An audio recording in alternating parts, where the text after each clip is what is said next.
Couturière, couturier, bonjour à tous, bienvenue dans cette nouvelle vidéo. Aujourd'hui, c'est un petit tuto que j'aimerais vous présenter. Nous allons coudre ensemble une petite panière que j'ai appelée tulipe, parce que regardez, je trouvais que ça faisait penser à une petite tulipe. Là, vous êtes peut-être en train de vous dire que je suis nul en botanique. C'est partiellement vrai, mais je suis un peu meilleur normalement en couture. Donc voilà ce que nous allons faire ensemble. Donc cette petite panière, vous allez pouvoir y ranger par exemple vos ustensiles de couture, ça marche très bien, vos bobines de fil, ce que vous voulez. C'est assez facile à coudre. La seule vraie difficulté, ça va être de poser le biais qui est, vous voyez, tout le long ici, la même chose de l'autre côté et à l'intérieur pour cacher les coutures. À part ça, c'est vraiment ultra simple. On y va. Pour coudre cette petite panière tulipe, il va vous falloir le patron PDF, il est gratuit et vous pouvez le télécharger sur mon blog Couture Enfant. Pour pas que vous cherchiez 2 heures sur le blog, le lien direct est juste en dessous de moi dans la description de la vidéo. Lorsque vous arrivez sur la page de la panière tulipe, normalement il y a un petit lien où il suffit de cliquer, vous rentrez votre adresse email et le patron PDF vous est envoyé automatiquement par email. Deuxième solution, c'est en allant sur le groupe Facebook de Couture Enfant. Pareil, que vous ne cherchiez pas 2 heures sur Facebook, le lien direct est juste en dessous de moi dans la description.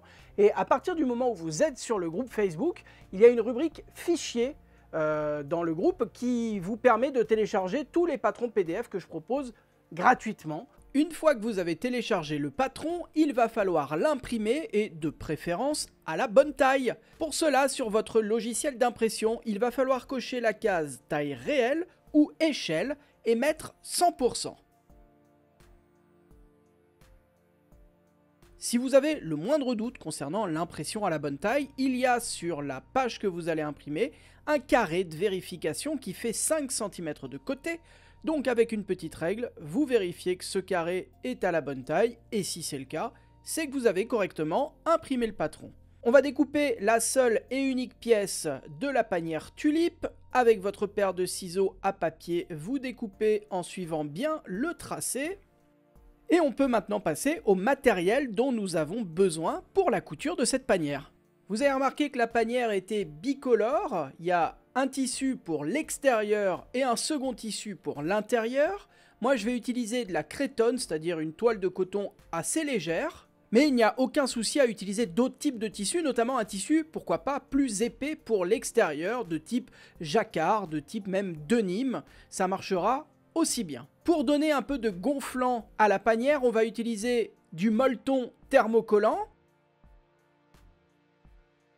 Et pour avoir des finitions propres, on va utiliser du biais tout le long.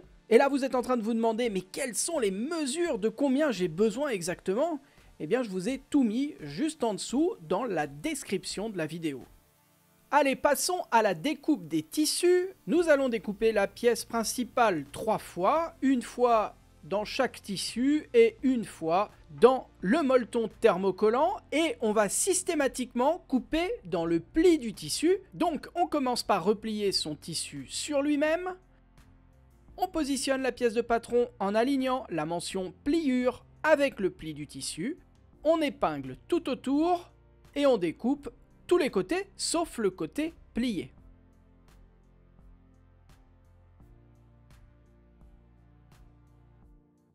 Et lorsqu'on retire la pièce de patron, on a bien notre pièce découpée proprement.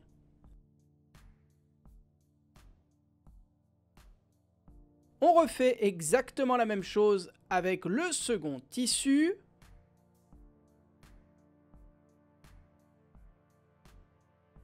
Et on recommence une ultime fois dans le molleton thermocollant.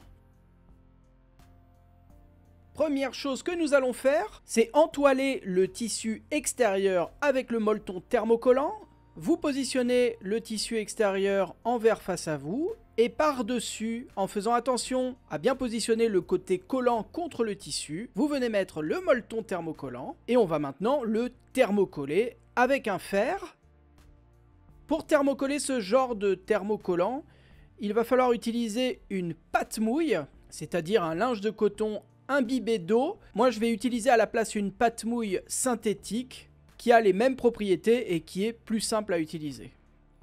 On vient presser le molleton thermocollant pendant 15 secondes sur chacun des centimètres carrés de la panière.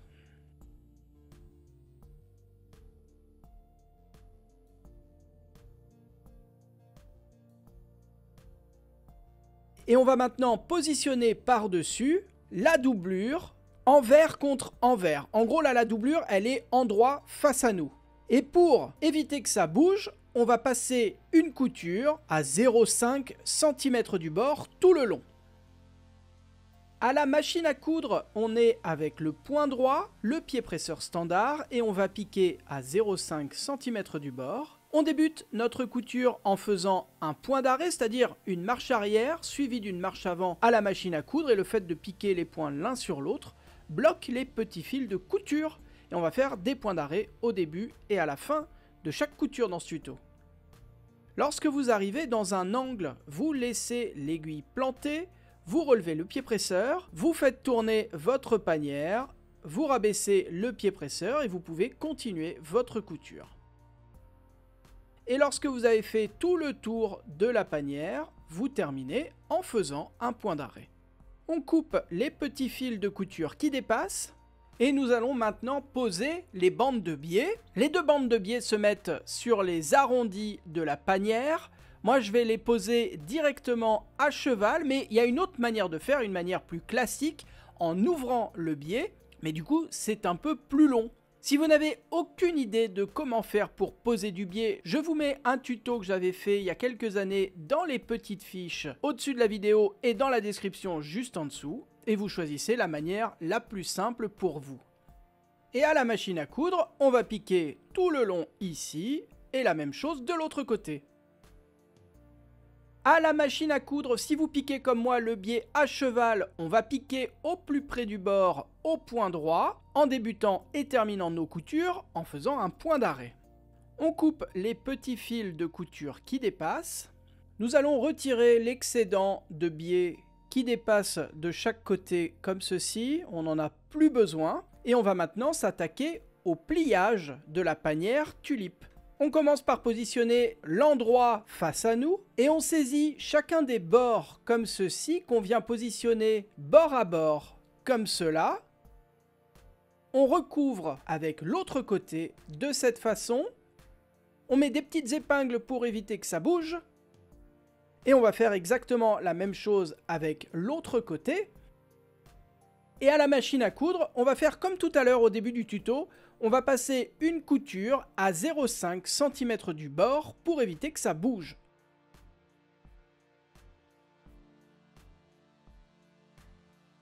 On coupe tous les petits fils de couture qui dépassent. Et nous allons maintenant cacher les coutures apparentes que nous venons de faire avec une bande de biais. On commence par replier l'extrémité de la bande de biais. On met une petite pince ou une petite épingle, juste le temps de faire exactement la même chose à l'autre extrémité.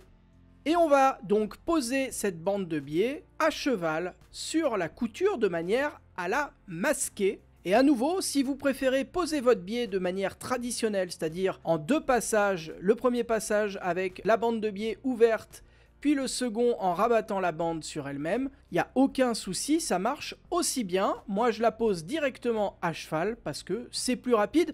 Là, cette bande de biais sera à l'intérieur de la panière, donc quasiment invisible. On va faire exactement la même chose de l'autre côté.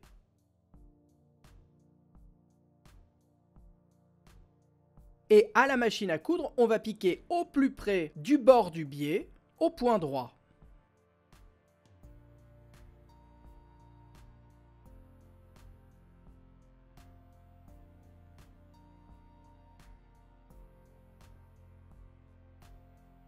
On coupe les petits fils de couture qui dépassent et vous n'avez plus qu'à remettre la panière sur l'endroit et elle est terminée. Bravo à vous! Merci à toutes et tous d'avoir suivi ce petit tuto jusqu'ici, j'espère qu'il vous a plu. On va faire notre petit jeu que je fais maintenant depuis 3 vidéos. C'est le jeu du mot mystère. À la fin de chaque vidéo, maintenant, je vous donne un mot clé, un mot en rapport évidemment avec la couture. Ça nous permet d'apprendre un petit peu de vocabulaire de couture et ça nous permet de voir ensuite en commentaire les personnes qui sont bel et bien allées jusqu'au bout de la vidéo. Parce qu'évidemment, les gens qui survolent le tuto ne verront jamais ce mot clé et ce sera un petit peu notre secret. Le mot du jour, c'est tartan.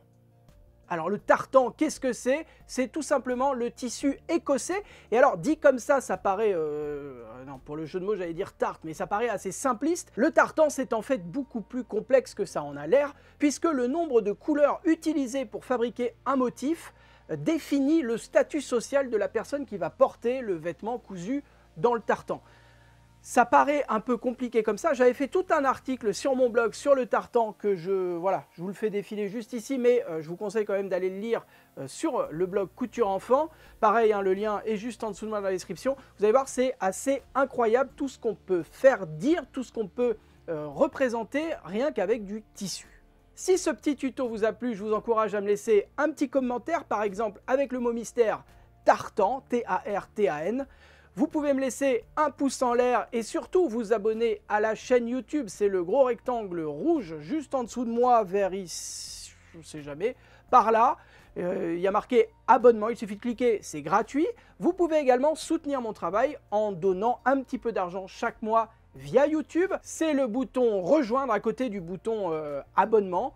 Vous avez plusieurs paliers pour me soutenir une fois ou tous les mois. Ça aide, hein, je ne vous le cache pas, ça aide à continuer à faire ce que je fais dans de bonnes conditions. Et puis, si vous pouvez, c'est cool. Si vous ne pouvez pas, c'est pas grave du tout, je le comprends parfaitement. Moi, je vous dis à la semaine prochaine pour une ou deux nouvelles vidéos. Je ne sais pas encore. D'ici là, prenez soin de vous. Bonne couture. Bye bye.